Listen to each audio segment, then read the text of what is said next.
Mode. Hey, it's Chris Winters here. How is everybody? If you've been on these calls, you know the drill. If you can, let me change my screen. There we go. If you can see my screen and hear me okay, just type in a 1 in the chat box. Again, if you can see my screen and hear me okay, just type in a 1 in the chat box and we will get started. Let me check. Okay, got lots of ones. Good, good, good. Hello from Cape Cod. Awesome. Awesome. Cool. Okay, very good. Let's go ahead. Still see people piling on here, but it's the top of the hour. We'll get started here. I'll give everybody just a couple more minutes before we get started, and we'll get going here.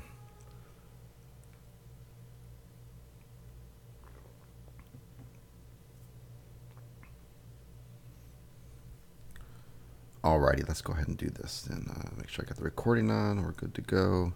See the screen. We're ready. Alrighty, my name is Chris Winters, and welcome to the kallzu Coaching Call. Today is June 5th, 2016, and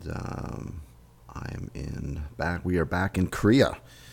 Myself and my family, minus my son. My son right now is back in Barcelona. He's still got some training, football or soccer training, until the 17th. So this has been. And we left on the 1st of the month, so it'll be 17 full days. That's the longest we've ever been without him. We all miss him, our sisters and his sisters and everybody and stuff. But he's growing up, and it'll be his first time ever that he's traveled internationally by himself. 13 years old, going from Barcelona, transferring in Frankfurt, and then on to Korea, and then from Korea, Seoul, and then from Seoul, a 4-hour bus ride to Gwangju. So about a 28-hour journey total, and stuff. So, but all part of growing up, and it's not like he hasn't traveled before. He's been basically lived in planes, traveling and stuff. So, anyways, it's a lot easier time-wise. So that's why you see the later time, at least if you're in the States. If you're down under, it's also a little bit more pleasant time as well on that. So it is a little after 9 o'clock a.m. my time on that end of it. And I'm about 13 hours plus ahead of most people on the call here. So let's go ahead and get started here. I wanted to start with some kind of thoughts on here that I was actually talking with a friend last night about. And, how is it that, how many of us know exactly what to do better, but we don't do it? You see this all around you. How many of us know how to lose fat or lose unwanted weight, but we keep on eating the high-calorie foods? We know what to do, but we don't go to the gym. We make every attempt to do it, but somehow it ends up not happening. Then we know that we shouldn't be eating some of the foods that we eat, although we continue to do it. And it's not just us, it's happening everywhere, literally.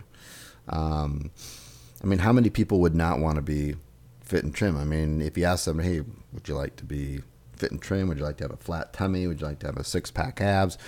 What are people going to say? No.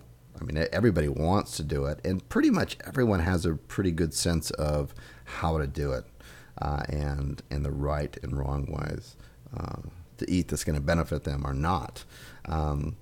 And likewise, in other areas of our lives, people know what they need to do. For example, people who still have a job, they know what to do in order to earn a promotion. They've got to really work that extra mile. They got to work extra hard, but a lot of people just choose not to do it. In finances, people notice a lot that they should probably save money or do wiser choices with their money, but instead they still go out and buy things that they probably don't really need. They keep charging up those credit cards and stuff. So how do you explain how come people cannot make themselves do the things that they really want to do?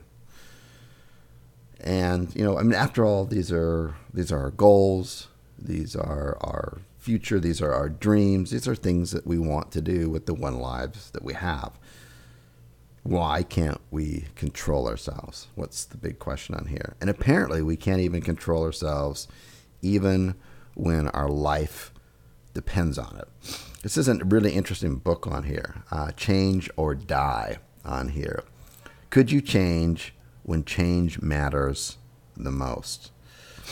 What's really alarming about this book, and this is a scientific study that they did, is they found out that 9 out of 10 people will not change even if the consequences means death. In other words, in here, this book has a bunch of studies on here of people who are basically a scenario something like this.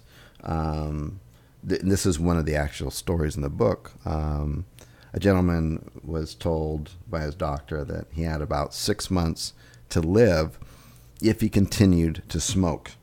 If he stopped smoking, there was a really good chance he could turn things around. So he said, you know, of course, doctor, yeah, I don't want to die. I'm going to stop smoking right away. I don't, I want to be around for my kids, and I want to live a long, healthy life. But when he got home, he started thinking, well, maybe just one more cigarette, it wouldn't hurt, just one more, and then I'll do what the doctor said, and I'll quit, because after all, I don't want to die. Well, that little voice in his head kept going on and on and on, and 6 months later, he was dead. And the book is filled with stories like this. So basically, the conclusion of it in the book is that 9 out of 10 people would rather die than change their habits. Think about that for a second. 9 out of 10 people, 90% of people would rather die than change their habits.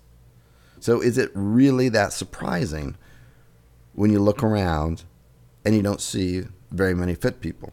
In fact, it's very rare to see somebody who's fit on that. Is it surprising that you look around and you don't see hardly any successful people? Successful people are really not the norm, right? The masses out there are just leading basically quiet, desperate lives, but they're not successful. The vast majority of people are. So is it really that surprising when you see people out there and, you know, they might buy 6, 7, or 20 online courses, but apparently none of them actually work? Is it really that surprising on that? So the issue is not that you don't know what to do to become successful in all areas of your life. The issue is that you don't do it. So why is this? Well, I don't necessarily claim to have the answers on here, but this is my explanation. 95% of what we do on a daily basis is unconscious. And what really controls our image and what we do is our image that we have of ourselves. And our image, this is the pattern that our lives are driven by, the image that we have of ourselves. This unconscious, it's almost unconscious. It's kind of like, think about when you first learned how to drive. When you first learned how to drive, you were very attentive. You had your hands usually on the, like the 1 o'clock and the 3 o'clock position on the steering wheel. I remember learning that when I was a kid. And you're just trying to keep the car inside the lanes. You're conscious of slowing down, not hitting the brake too hard, not accelerating too fast. When you're parking, you're very conscious not to hit the curb. But it doesn't take very long, and pretty soon you can be driving and talking and even checking your phone, and you don't even remember the last 5 or 10 minutes. You just did it on autopilot. You did it unconsciously.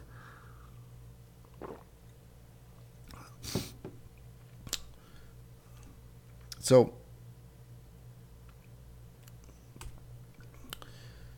this is a I'm not a real huge big fan of Bob Proctor, but some things that he said I really like, and I like this quote that he says here. He says, the part of you that knows is not the part that controls your behavior. Long-term habit change is never the result of a strong willpower. Long-term results are always equal to your self-image. And that's it, your self-image. And your self-image, understand it, happens unconsciously on here. So look, your home looks exactly the way that you picture it. Everything that you have in your life is exactly reflects the image that you have in your mind on here. You have the physique that you have because that's the image that you have of yourself. We become what we think.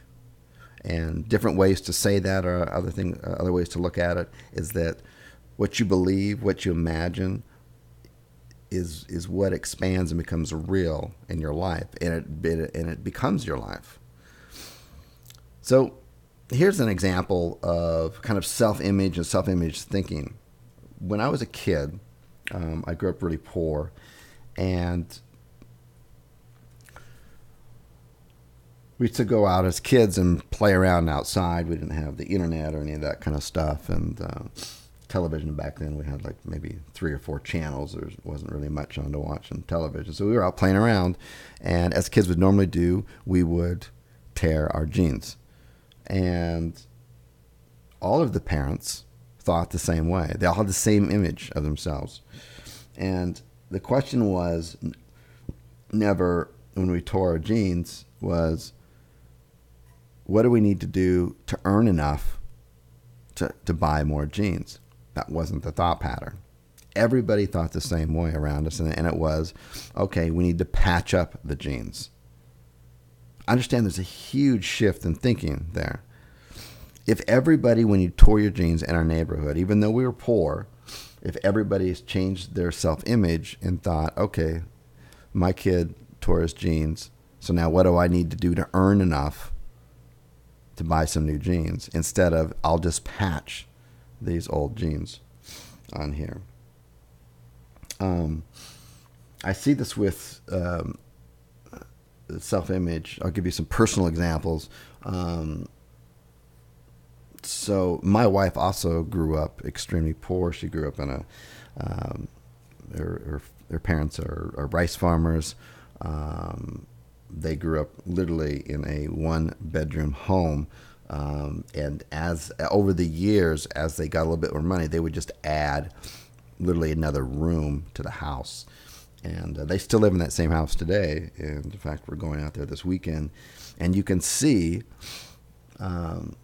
like a 40-year history of the center of their house, which is now the living room. That was their only room when they were growing up as kids. And then the side of that one room was the kitchen. And it was just one big open space. Actually, it wasn't that big at all.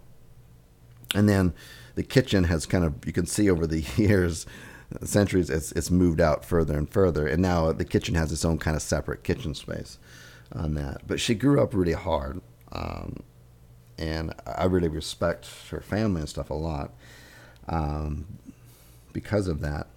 But she has a really hard time with her own self-image. It was like when we're, she's busy with the 3 kids. She has a lot to do. And that's more than a full-time job, getting kids ready for school, getting their food ready, going shopping, driving kids to all their ballerina classes and music classes and all this kind of stuff. I mean, it's a lot of work. And I said, why don't you just hire a maid, come in here, and she can clean the house and do the laundry and stuff. And she's extremely resistant to it, even though we she knows we have more than enough money to afford that. So I wasn't going to force the issue. And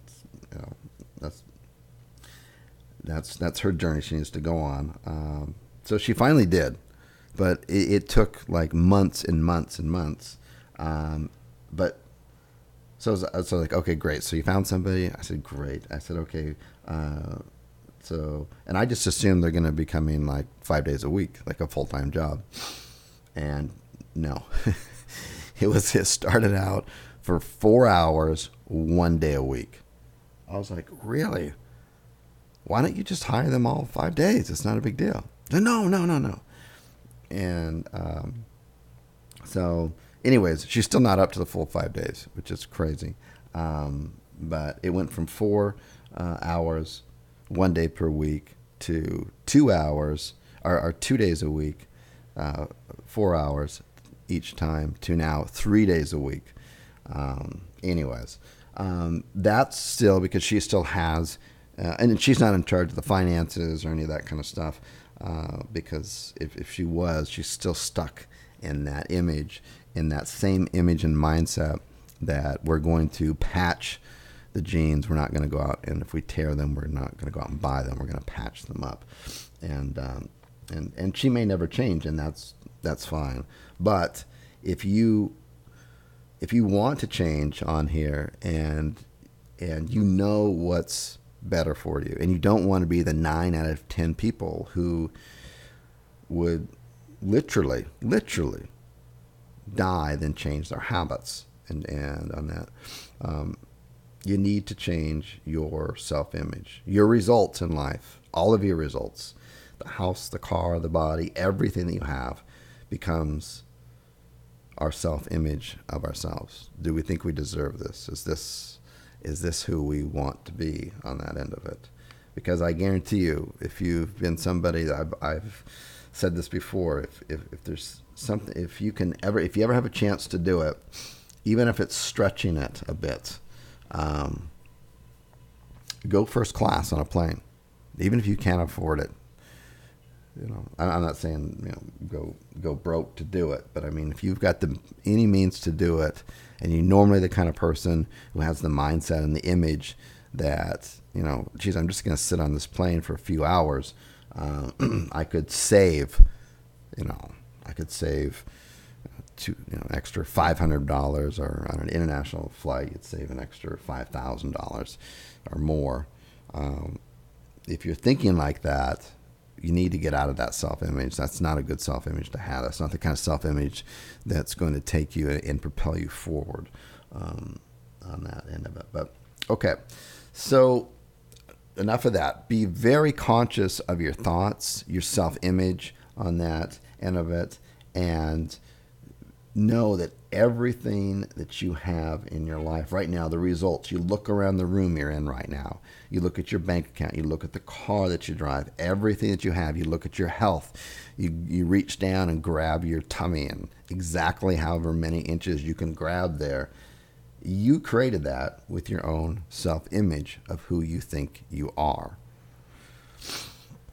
So I did we're going to have I'm trying really hard every week to make sure we've got a kallzu member on here to share their success and whatever they're doing.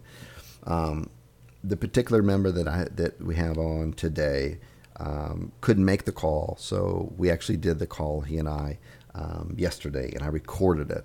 So I'm going to play that recording for you right now, and he's going to share a bit about, now, inside the course, it's module 9.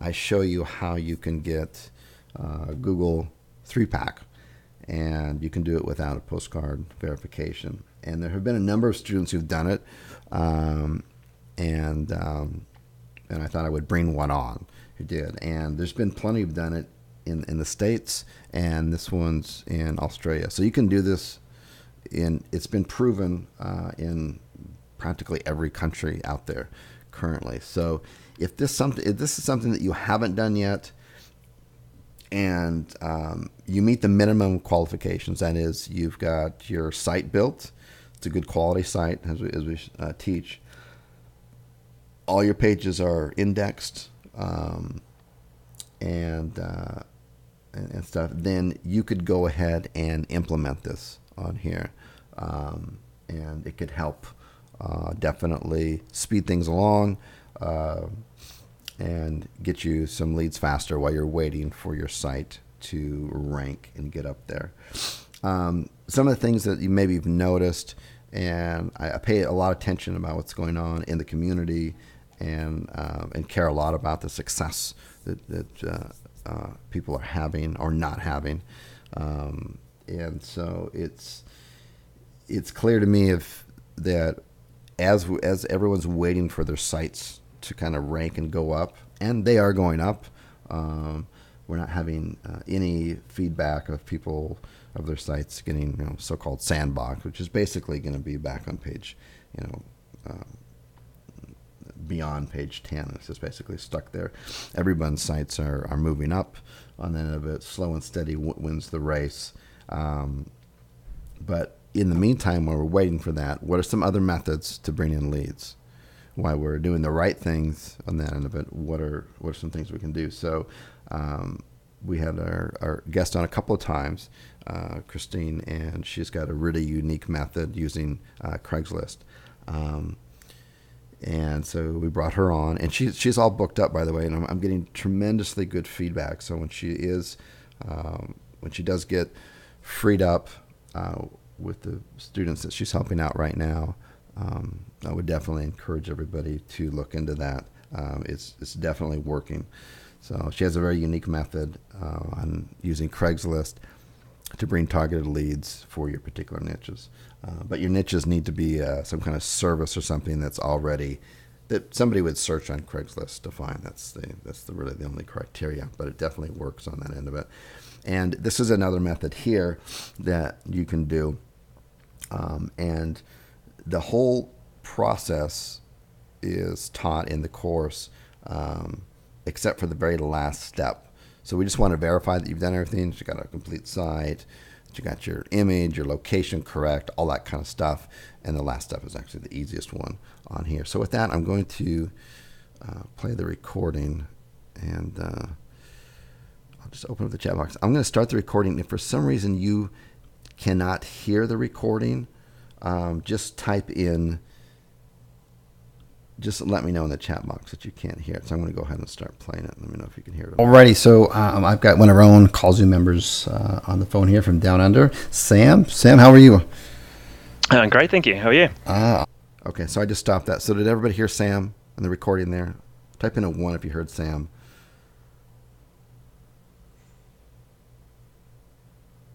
Type in a 1 if you heard Sam. Can anybody hear me? No sound. Okay, got it. There's a little delay there. Okay, let me try it this way.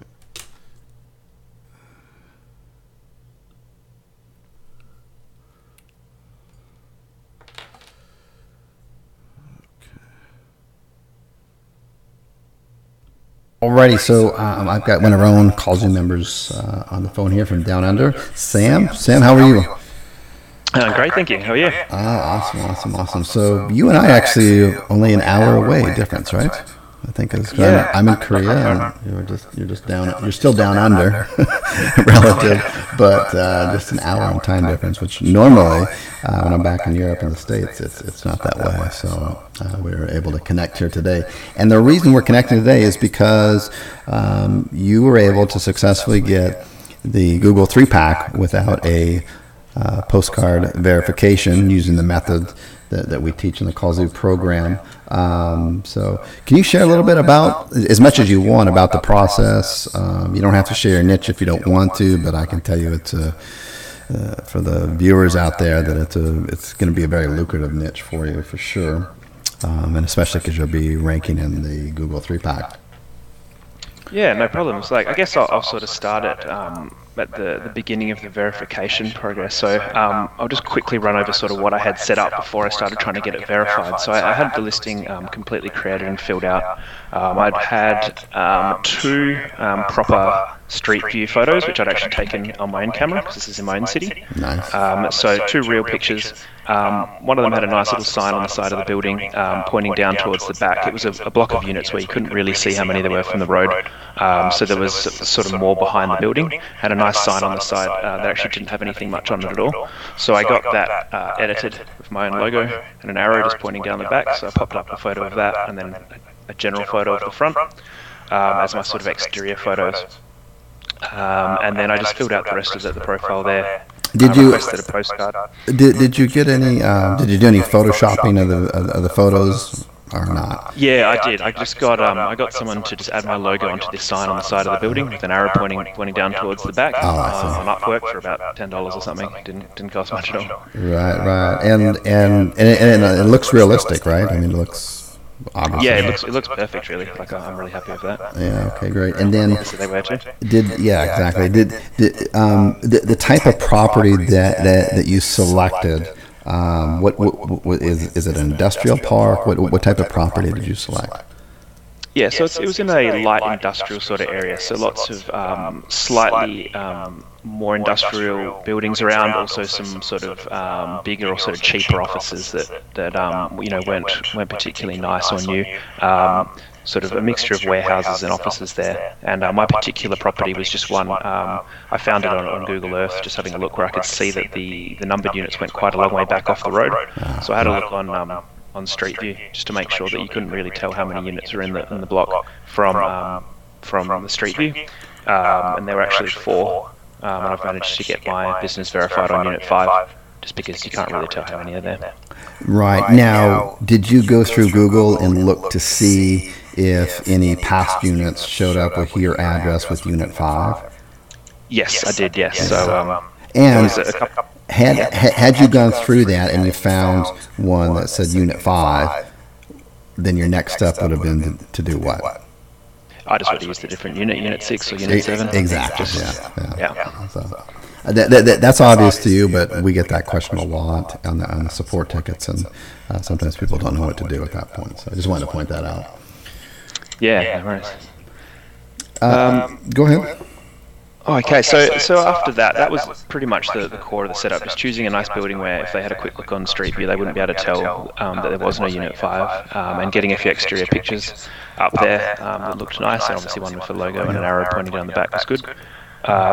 And from there, so I requested one postcard, obviously it didn't turn up, and then I just waited about 10 days, then I requested a second one, and then probably about a week to 10 days, I think it was telling me in the dashboard there, expect the postcard in 6 days, so I waited about 10 both times.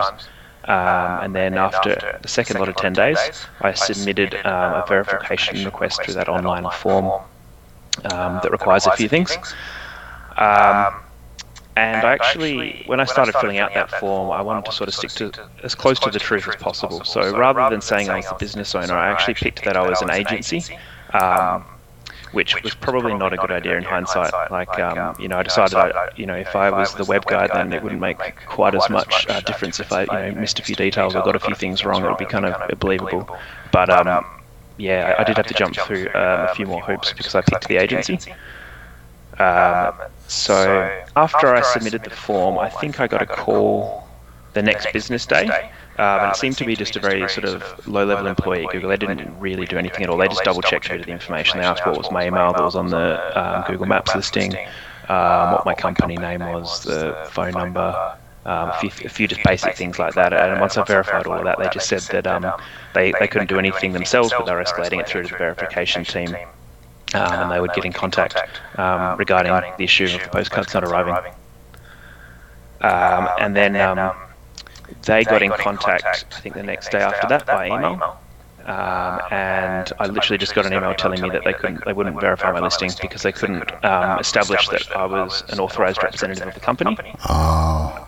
So I think that was because I chose agency. Yeah. So I just responded with a quick email, 2 lines, and said, look, no worries, I'm actually sitting in the office right now. Give us a call on the business number, and hopefully that'll satisfy you. Because I've obviously got a tracking number set up on our website there, so I just had that diverted to my mobile. But they didn't give me a call. They actually replied and said that the email verifications are now only being done on email.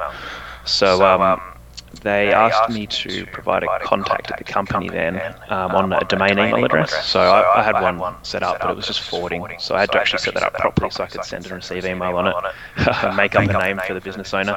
But it wasn't too hard. They just asked for the address. I gave it to them. I replied to the email as the business owner and said that I was an authorized representative, setting up the online presence there.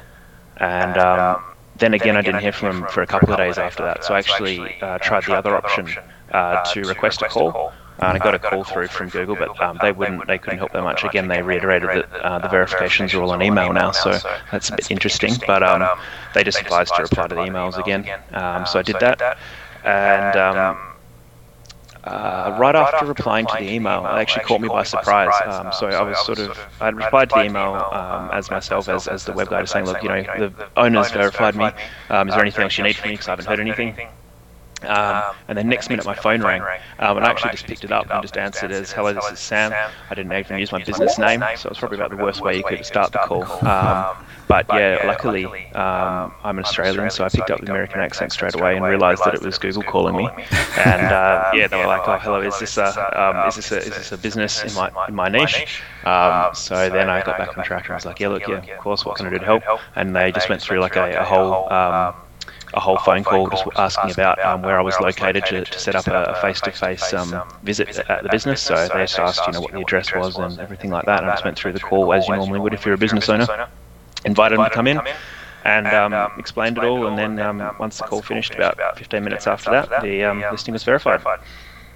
Nice. Yeah, interesting. So, so a couple things have changed on that end of it. It's different in different parts of the area. And I'm getting different feedback from different people, but and Google does change and test things. They may do it different in Australia versus the United States and other parts of the world, but the phone verification is still working in the United States.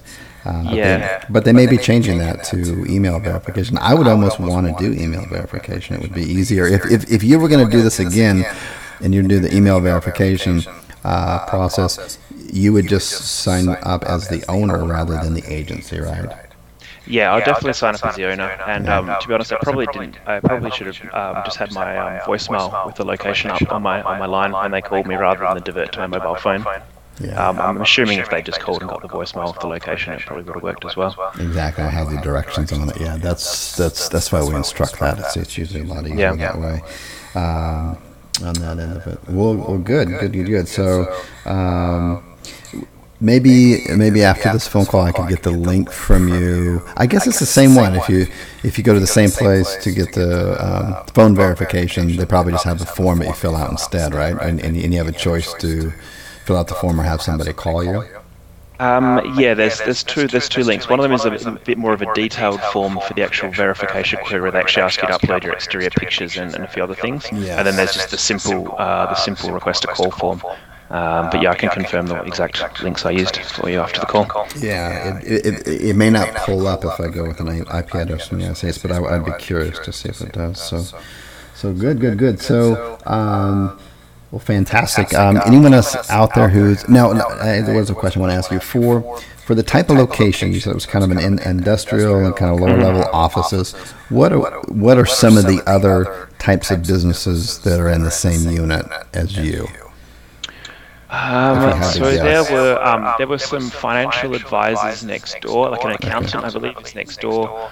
There were some mortgage brokers on the street.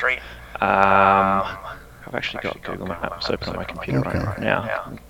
Well, it's not that industrial. I mean, so it was very sort of half and half, really. Yeah. Okay, good. So there'd also be sort of car repair shops and a bit more industrial, but I just noticed that there were offices in the same sort of types of industries as my lead gen site there. So yeah, and the point of that, and the reason I asked you is because it's important to make sure that whatever building you choose, that you could. That when another human being looks at it, and they'll look at it on Google Maps, right? That you have to try to convince them, or have the building convince them, and your images convince that a customer would actually go out to your place of business, even if you have a niche that you go out to their place, and instead of the reverse. That's why if you look at the example that I give in the course, it's a handyman site. So handyman always go out, right? But I made sure that we have workshops. So, and on the website, we invite you to the workshops. And this week we have a kids workshop, so on and so forth. I give the address because it's kind of hard to find if you're going to come out with one of the workshops. And then so I twist it around and make it seem as though people are going to be coming to our place of business, and that's important. Because when you do fill out the form, you want to fill out the form, you want to put the category that you are a storefront. So that's how you get around that if you're in the kind of handyman type niches. So good stuff. Very, very, very good. So, so this is your site's just about a month old, and as we were talking earlier, the current star ratings, you just got 2 for the number 1 position in the 3-pack, and then 0 stars and 0 stars. And the algorithm, what we think the algorithm is, nobody really knows, is there's taken up 3 factors on that. It's going to be the ratings, and there's very few ratings, so you don't have to worry about that. Ratings, SEO, and then citations. And it's some kind of combination of those on that end of it. So probably in your situation, if you had 3 or 4 good ratings spread over some time, you do your regular good at SEO, and you add a few more citations to it, and you can see what your competition has as far as citations, because you just put in parentheses their address basically, and it's and you just run through Google results through the first 5 or 10 pages just manually, and you'll be able to pick out which citations that they have. And they may not have very many, so there's no reason to do more than them, or very many more than them. But that's basically it, and they're going to end up right up there on top. So it's good stuff. Well, yeah, great. It'll be interesting to see how fast it moves then. Yeah, definitely. So, well, is there anything else you want to share with the process that you did? I don't think so. I think that's covered pretty much everything there. Yeah, I think awesome. It went along quite smoothly, really. It probably would have been smoother if I'd just gone straight to being the business owner. I think that's the big thing I learned there, but yeah, it was pretty smooth. Yeah, you'll know next time, right? So, awesome. So I really appreciate your time, and we'll talk to you on the next webinar or coaching call. All right, take care. Bye. All right, thanks. Alrighty, so... Okay, so... That went pretty smooth, I think. So let's go ahead and turn over to questions on here. So basically the whole process there is, and I cover it in detail in the course, but the very first step is that you've got to have a nice looking site. You've got to have good index sites. You've got to gain some kind of initial trust with Google, because this process, and it works time and time again, you're going to get a manual review from a real person, and one of the things they're going to do is that they're going to use the Google view to go down and try to view your address, view your storefront with the only tools that they have, the same tools we have as they go on Google Maps, and they're not going to be able to see your storefront, because that's the way we teach you to do it. We teach you to find addresses where you can't actually see the actual storefront from any kind of angle on Google Maps. And then he went out, like I said, he spent, I think he said $10, and he had somebody Photoshop a logo across the front of the door. He actually went out and took pictures of the actual storefront himself, because it was in the same city. And we show some different methods on how you can do that, where you don't have to actually drive out there, and I show you places where you can actually get images that are not shown on Google Maps. And as a last case resort, you can have you could hire somebody on Craigslist, literally go out with their cell phone, take a few pictures, and send it to you. You normally don't have to do that though, with the methods that I teach in the course. And so he followed all the steps. He got his Google my business form, filled out, um, uploaded his pictures, and proceeded forward. And he did everything else in there. Um, he did not have the recording call because he didn't expect them to call back. He wasn't ready for that, but it still worked out. Um, and something that's different that I found out when I talked with him is that it's apparently not this way in the U.S. Although Google's always changing and testing things out. So um, and usually San Francisco is the place where they'll test a lot of things. So you usually see them first there. But anyways, um, in Australia, the way that they're doing it is instead of going and having a phone number you can call to say, hey, I submitted requested a postcard, it never came in. I need to get my business listed. In the States, as far as I know, currently right now, we can still do it verbally over the phone, and but in Australia, they have which I actually prefer. They just have a form that you fill out, and you're just filling out information about the business, your website. They actually ask you to upload a couple of pictures of your storefront, which we already teach in the course. It's pretty easy to do. The only reason that he got back and forth about it is that when he originally contacted Google, he didn't say he was the owner. He said he was the webmaster or something like that, or as an agency. So they couldn't verify that he was. But once they did, and they called back, it went through. So that's the process right there. And then after that, as far as we know, no one really knows what Google's algorithm is, and even if we did know it step by step, it's anyways.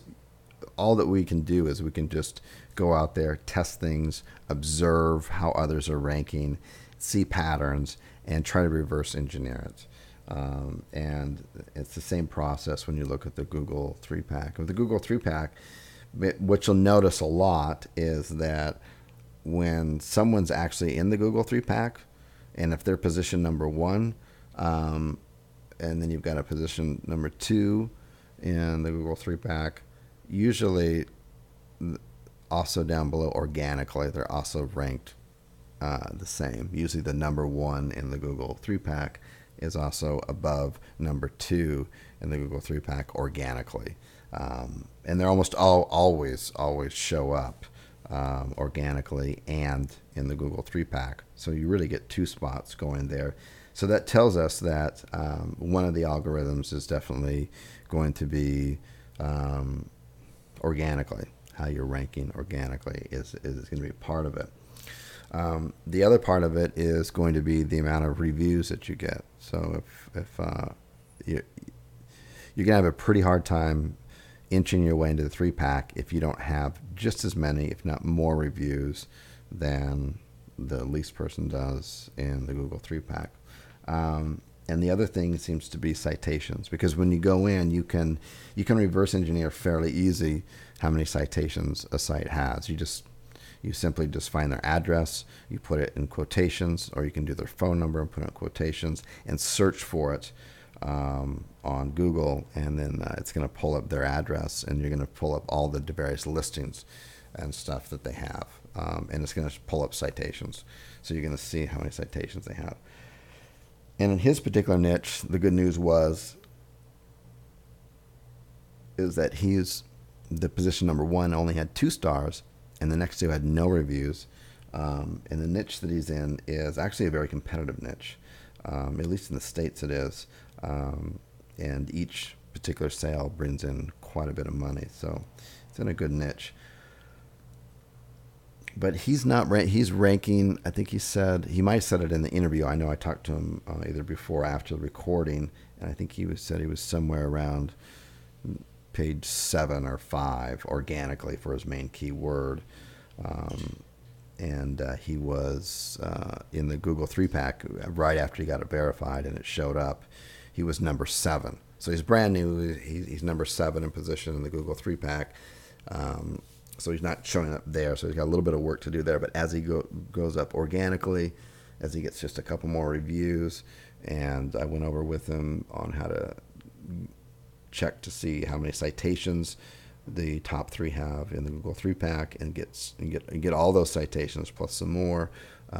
That's pretty much the algorithm as we understand it, and he can inch his way up there. So, alrighty. So let me turn over and answer some questions on here.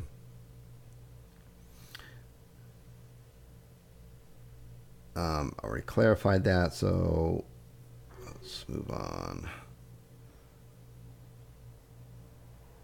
What was his excuse for not getting a postcard? There's actually a lot of people that don't get postcards. They get lost in the mail and stuff. So they don't. That's never been an issue. It's like, okay, why didn't you get your postcard? They don't ask that. It's just it's done. It's like, hey, you can see when I submitted this 3 weeks ago. I haven't received it yet. What's going on? And they don't ever say, well, what's your excuse? They just have a process that they follow. So now they're going to do basically a manual review. Do you always use an avatar for your business owner? Yes, always. Not really close to being at that point, but it's great to get an idea of the obstacles. Yep. Okay, good. On here, do you have any luck with business mailbox services in office buildings and stuff like this? Like Regis. We don't do that, David, because it's actually a lot more work than this process.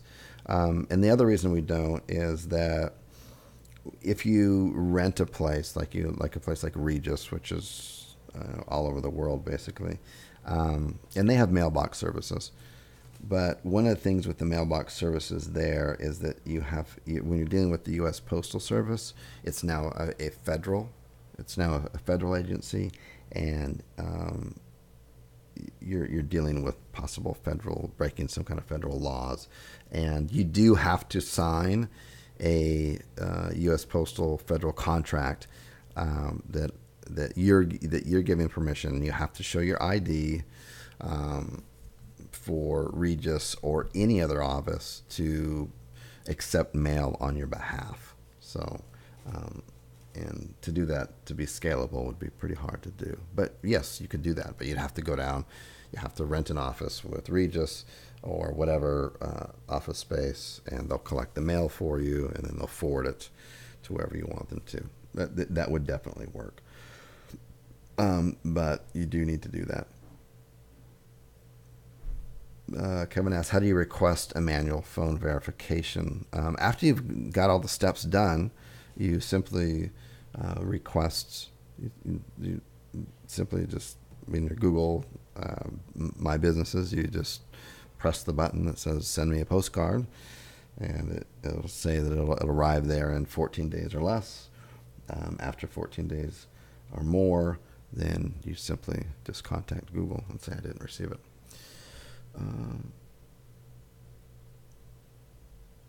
We can't see your screen. I just see a Q&A slide. That's all I have, just a Q&A slide. So we're doing Q&As, so I got a Q&A slide. Do you change the who is for each of your domains, or do private? Does the IPs for each location domain differ? So, Troy, on that, for the who is, I go over that it's actually in Module 3, Video 3. I go over it in the video, and then I give an image below the video of exactly how to change the who is for your domain and to your avatar. And you can do that with any domain register. The example I give is with GoDaddy, because I think it's probably the most popular. I may be wrong, but you can do it with anybody. It's not just one provider. And basically, there's four parts to any domain register, and one is the billing address. The other one is for service. The other one's the actual name of the owner. anyway, I forget what the fourth one is, but anyways, I go over it in the course, and we're changing 3 out of the 4 to the avatar, and every domain register has those options to do that. And the reason that they have that is because it's not that it doesn't happen that much now, but it certainly did when domains and hosting, 4 or 5 years ago when it first really became mainstream. A lot of webmasters would actually purchase a domain name on the behalf of their client. And then they would just manage it all for them. They would buy the domain, they'd build the website. They may pay $7 a month for hosting, but they would charge their client $20 a month for hosting, and then so on and so forth. That still happens today a bit, but that's why the register is that way. So you're not doing anything wrong with the domain register. They have those in place for that reason. You're just acting as though you just got this domain on behalf of your client, which is your avatar, and you're managing their website and everything on your, and that's just the way that operates, and it's been that way. That's not going to change. Alrighty, any tips for improving self-image or resources? Okay, great question. Let's come back to the beginning of the call. Yes, absolutely. There's a couple of things, and some of them are hard to escape, to be honest with you. But one is you want to be really, really conscious and aware of the environment you grew up in. I gave the example of when I was a kid, torn jeans. The question was not how do we go out and buy new jeans, how do we go out and earn enough to buy new jeans. It's no, we're all going to patch it up and move on. And it's a completely different mindset. Even my wife today, there's my kids that go to a really nice private school. I mean, we pay like $22,000 each. I mean, and then all their trips that they do, they go to like France, they go skiing, they go polo. I mean, it comes to like $35,000 per year per child, and I have 3. And all the Barcelona players, most of them send their kids there, the politicians and stuff. It's a high-end school. I've done videos before where I go to pick up my daughter, and you can just see all the cars coming to pick up the kids. It's like Ferraris and stuff. Anyways, my daughter, towards the end of this year, she went almost the whole year. She's like, "Mom, I got this hole in my sock." And they wear uniforms. So, "Well, I got the hole in the sock, and can I get some new socks?" And she said, "No, I'll just sew it up." I forgot all about that, and I remember just looking at my wife. And I said, "Are you for real?" You can go down, and they have a special store because it has to be a special socks, and of course it's a uniform store only for this school, and so like a pair of red socks for the uniform is not just like $10; it's like $40 or something. But it doesn't matter. We're fortunate enough that we can afford it. But she's still in that mindset. That's a good example. I should have gave that one. But so you have to be aware of your past. You have to be aware of your past, your thinking, and how it holds you back, because you can't make any money by saving money. That's a complete fallacy. You need money to flow to make money. And you have to be in that mindset. You can never be in that mindset of, how do I save? I save by sewing up that hole in there. And I'm not talking about being reckless. It's no. How do I make enough money so that my self-image of myself is that I always fly first class? That's my self-image. So I'm always, everything else unconsciously, right? Then unconsciously, everything else that I do in my life is going to gear myself towards that's what I do. And so you really need to look back at your past, your thought patterns on that. Are you, when there's, You look at if you see somebody driving like a phantom or a really really like expensive car, you may think to yourself, man, what a waste of money. That's like a $250,000 car. Why don't they just buy like a nice, $50,000 new Mercedes or something? Why do they have to spend, $250,000 or $500,000 on a car? They should be feeding the homeless. Or if your first thoughts are that, then your mindset is the same as uh, um, the parents that instead of how do we go to buy more, how do we earn enough to get jeans, we're going to patch them up. That's your mentality on that end of it.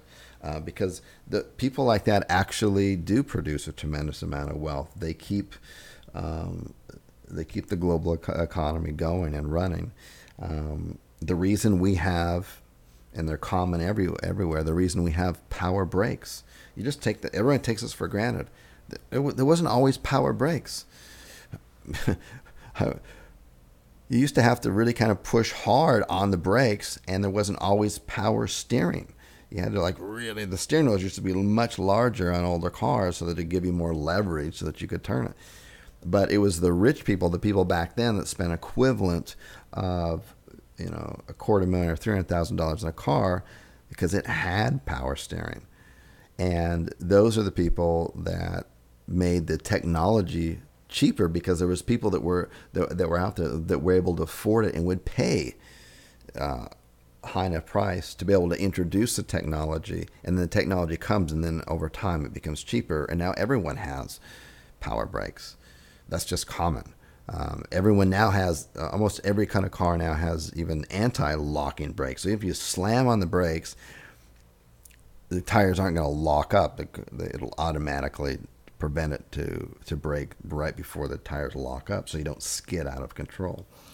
The reason we have airbags today, it used to only be just the people the rich who got the Rolls Royces. Oh, the Rolls Royces got airbags. Now it's commonplace now, but that's because the rich people could afford it. It was that mindset. It was that mentality. So if you think those kind of things, if you think, geez, I would never fly first class because I would just sit up there the whole time and think, geez, I'm just going to sit up here for 5 hours. I could be sitting in the back seat and saving thousands of dollars. That's if you can't get out of that thinking, then your self-image is not in the right direction. So you really need to become aware of those thoughts. It helps to take yourself out of those situations. I noticed that when we are in Barcelona for most of the year because my kids go to school there. When we first got there, I worked out at a club that was fairly near. It was just kind of a normal club that I would go to, but it was a little bit more of a younger crowd, and the people who went to that club were not necessarily like professionals and really wealthy people, and I felt it kind of rub off on me a little bit. It was more just people who work regular JLBs. There's nothing wrong with that, but I just, even though I didn't interact with them directly, indirectly it rubbed off on me, and I didn't like that feeling. It just didn't fit the kind of environment I wanted to be in. So I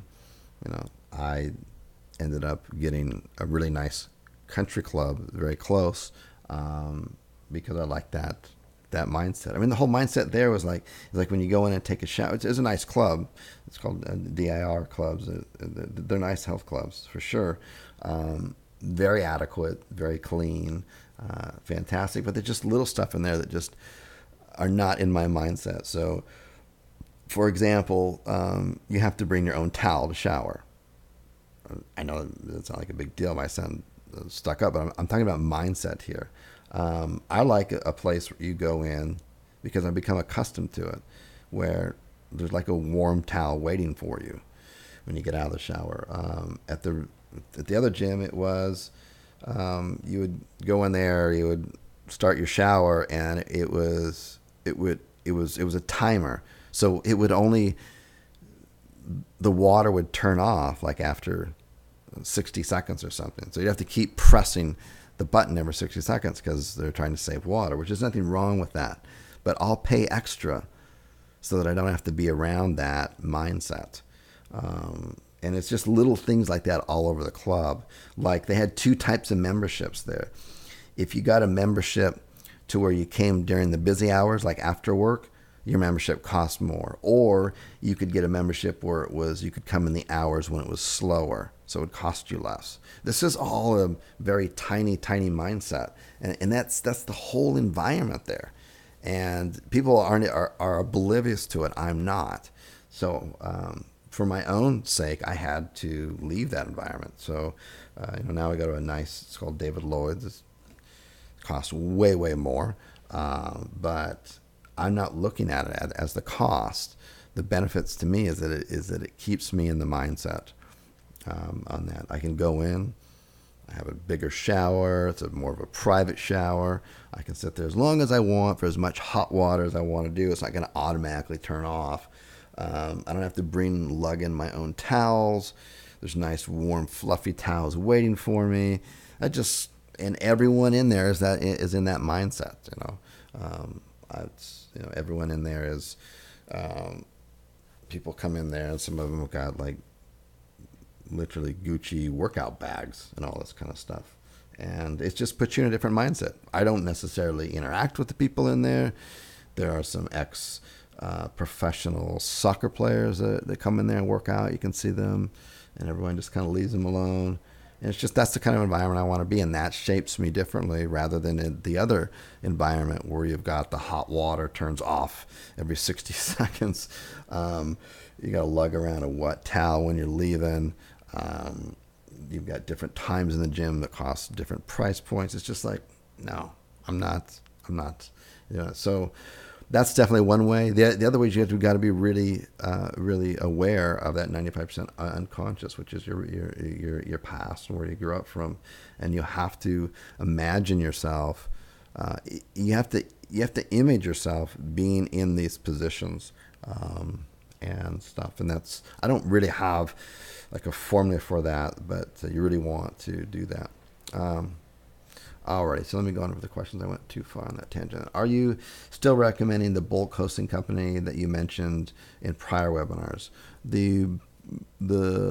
Kevin, for the private blog networks, if you're talking about Host9, no.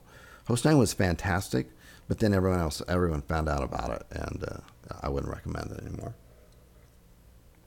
But in Module 7, the course, I give you the hosting company that we recommend for your private blog networks. Now, for your money site, basically any type of hosting. If you want to get a little bit fancy, you could go to like Bluehost, where they have a cloud hosting. It's going to be a little bit faster. It's actually not that much more expensive. It's around $8 or something like that per month. That would probably be the best, but that's only if you start to get a little bit larger and a lot of traffic in there. It's not going to make a difference.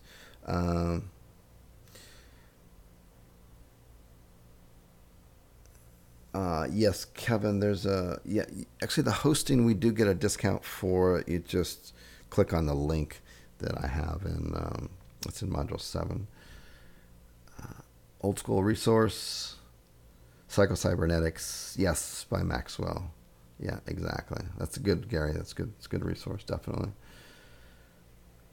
Happened to me at lunch yesterday. My girlfriend, who's from a poor family, was afraid due to a poor self-image to go back to a fancy restaurant to use the bathroom because she felt she didn't belong in that type of place. I had to hold her hand and push her into the place so that she could use the bathroom. That's a great example. I can relate to that. I'm sure there's other people that can too on that end of it. You just felt like you don't belong because of your image. That's a good example. I appreciate you sharing that.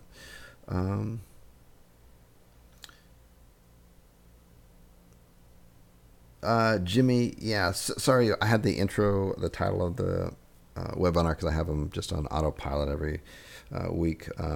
It was last week's title on the end of it. But Jimmy, you can look at the replay of last week, which was fantastic, by the way. The guest that we had on, Kristen, and you can look at those in the replays. And that's in the members area. Um, I know you said that actions speak louder than words in regards to your children and your eating, your lifestyle, but how many meals do they eat? Probably uh, that they're dealing with, and they're not doing. My kids just eat like normal kids, so I don't have my kids intermittent fasts or any of that kind of stuff. They definitely eat healthy. Lots of fresh green juices and stuff like that. But um, they're, we're not gonna have them intermittent fast, and that's a bit extreme. Um, good. Um,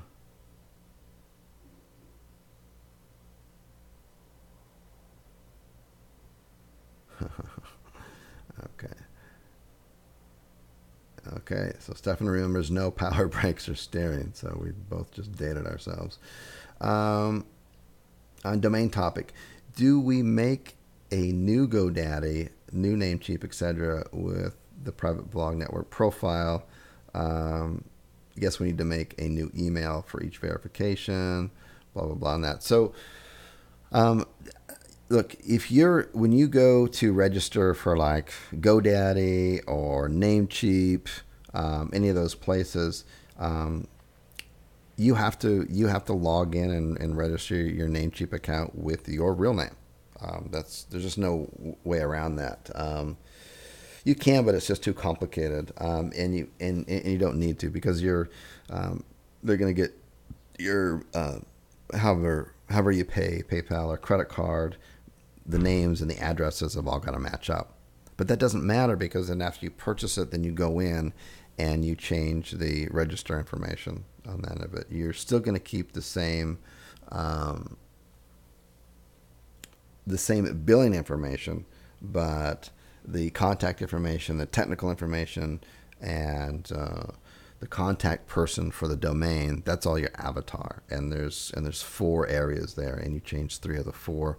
I go over all that in module 3, video 3, and that's what you do. But it's going to be a little bit different where you find it, but every register has it, because all domains have those 4 things in that. Uh, good.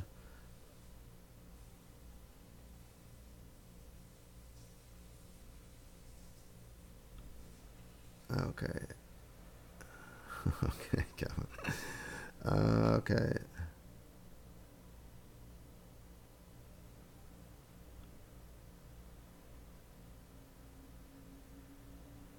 Jimmy says in here we can rank without PBNs. No, that's no you PBNs and Web 2.0s. So yeah, I've gone over this before, but just real quickly on this, some of it's our ranking organically, and then we're using our private blog networks, good high trust flow, good backlink profiles. Um, Same with our Web 2.0s. So we got software that scrapes that. Obviously, remember, you've probably already gone and requested them, and you get them. Um, and then in addition to that, we're doing niche specific, like blogs, forums, and then if you come in, and I went over this a few coaching calls. I think it was May 31st coaching call. Um, if you go out and you find like the number 1 ranking largest um, site in your niche, like nationwide, that has the highest trust flow, that has the most backlinks, like thousands of backlinks, and they're usually located in many cities, right? So you just go after the a root domain, and there's usually quite a few of those in your niche. Just submit those to our support desk, along with, and we confirm that you're an active member and stuff, and then we'll send you the reports of the backlinks, and then you can go through and and I'm not saying you go after, like, if you're starting in Austin, Texas, then you look at your competition there and get the Majestic backlink profile from us. that's not what I'm talking about because it's usually not going to be that many backlinks. And the profiles is going to be pretty easy to rank. Anyways, what you're looking for is nationwide, where it's like and if you know your niche well and you've done some good video zero exercises, you will have already found these in the past. Anyways, then you take those backlink profiles, and I go through that on the May 31st coaching call. You go through the backlink profiles, and not all of them, but quite a few of them, you can get the same backlinks that your competition has. And you can literally get hundreds, if not thousands, of qualified backlinks for free. Just going through each one of them and saying, oh, okay, this is how they got this. Okay, this was a registrar I had no idea about, and it's a do follow, and it's a high trust flow, and it's niche specific, and you put that on your list, and it's great sources for backlinks. Let's see it here.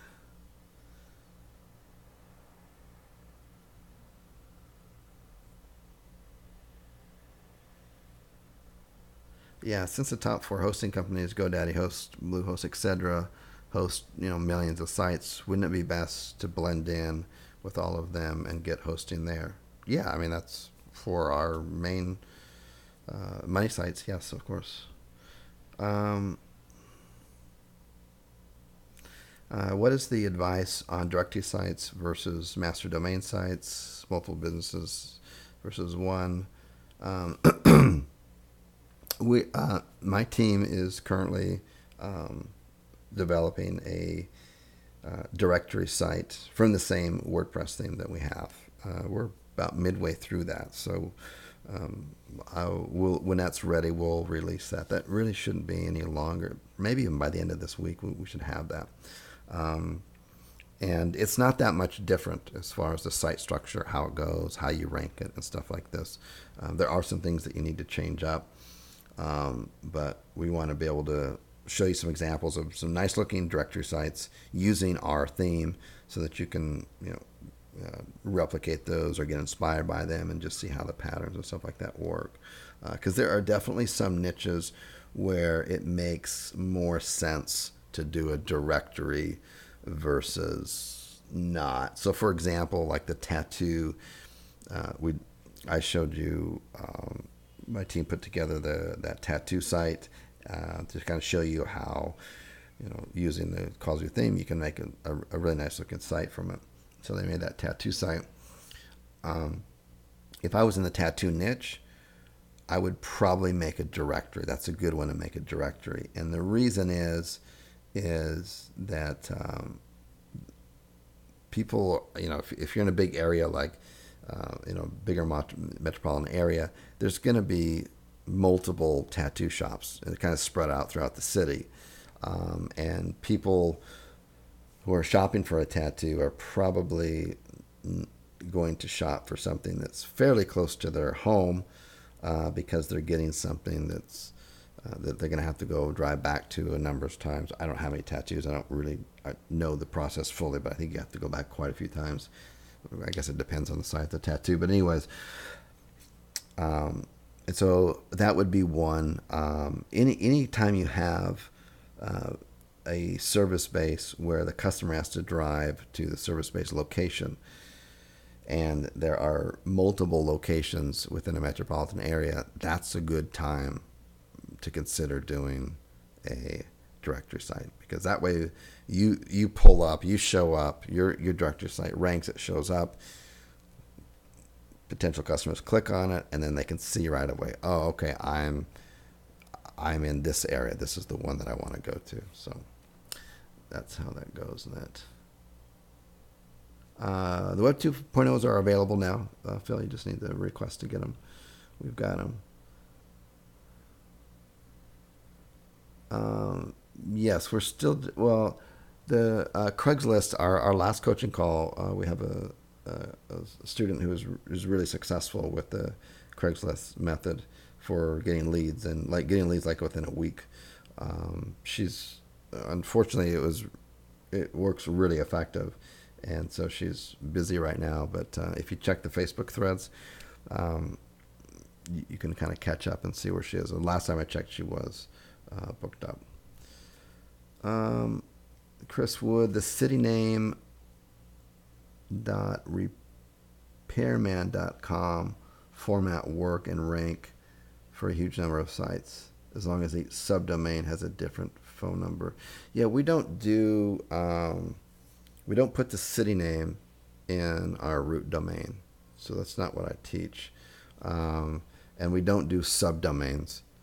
So yeah, we don't do that. It just doesn't. It's when you do a subdomain, Google treats it as an actual different URL, a separate URL.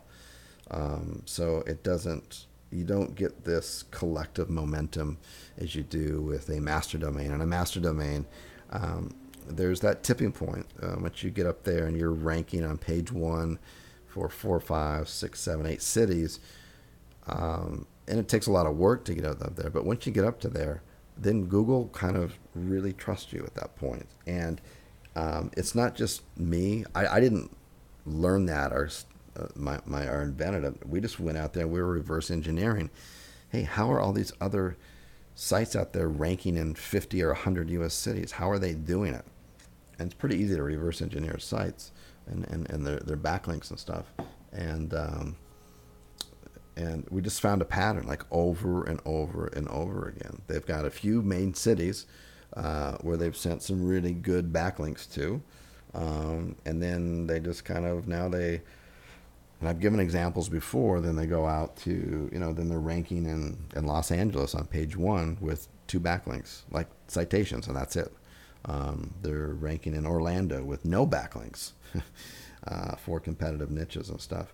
And you can't have that same juice flow and that same trust flow if the algorithms are viewing your site, your URL as different ones. And if you do a subdomain, they're going to view it as differently. So we do non-subdomains. And we try to, what we're doing with our domain names is we're trying to go for like a branding. If the branding and maybe one keyword fits in there, it looks kind of naturally and not spammy. But the days of handymanphoenixaz.com are gone.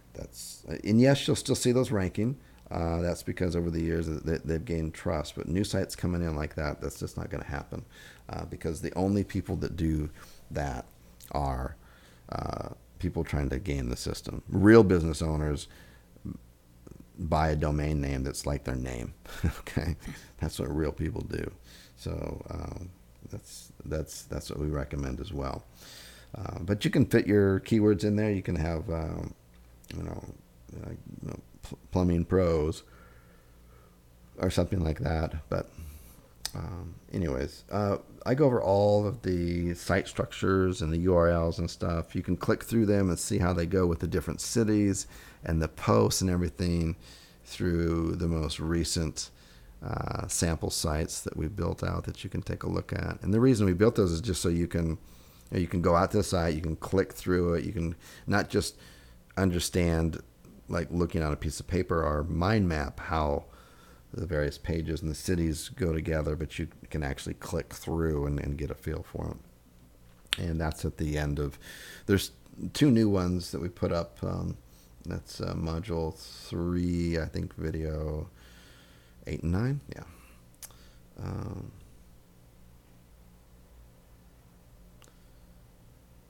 Yeah.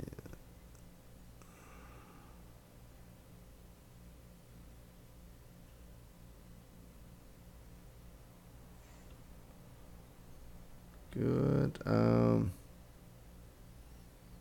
Barcelona, that's September 24th. That's a Friday, I believe. That's just pick out of a meet and greet, and then we'll do Saturday and Sunday. And I've got a private mastermind on Monday with a separate group. But more information about that. We have the actual dates, and we'll actually start taking basically commitments to come out so we know how many people are coming, so I know what the type of venue to get.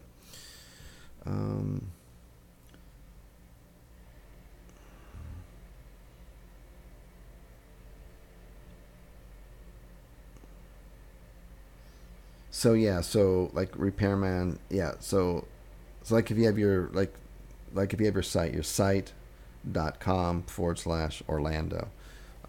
That will work. But if you're going to go nationwide, there's different ways you can do that. It's just all stays under one domain.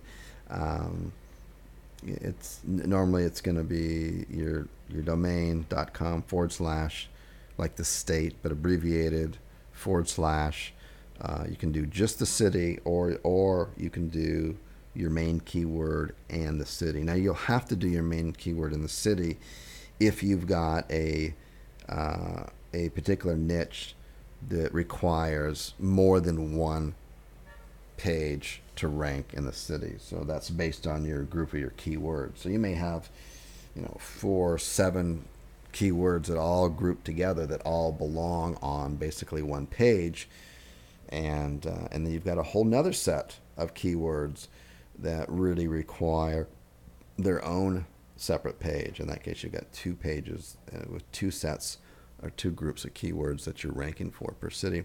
And I go over all that. That's in module 1, actually, video 0. That's a really, really important video. That's how we determine what our keywords are going to be, what groups they are going to be in, and whether we need 1 or 2 or 3 pages. And the exercise allows us to discover what Google is telling us. We don't have to guess. We don't have to guess. Well, these keywords, should I put them all on one page or not? Yeah, Paul, we don't have a hotel yet, and there is no advantage to booking a hotel early. There can be some advantages to booking a flight early. So we have the dates down there, but we'll get a commitment form out. We need to kind of work that out, how we're going to get people to actually commit, because we don't want to be in a situation where, because the actual, everyone gets this as part of their active membership here, but I don't want to get in a situation where 200 people say, yes, I'm coming, I'm committed, and then come time for the event, 25 show up, but we've got a venue for 200 people. So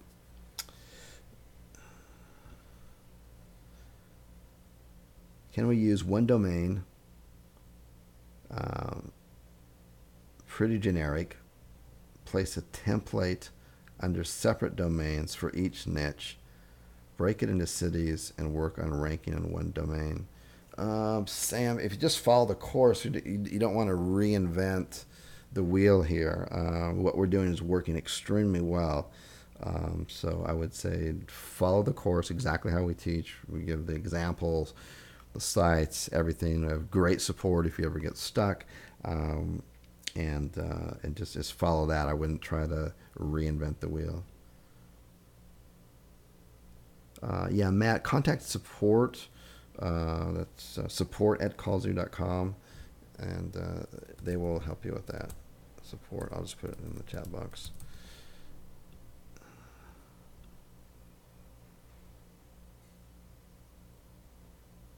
Yeah,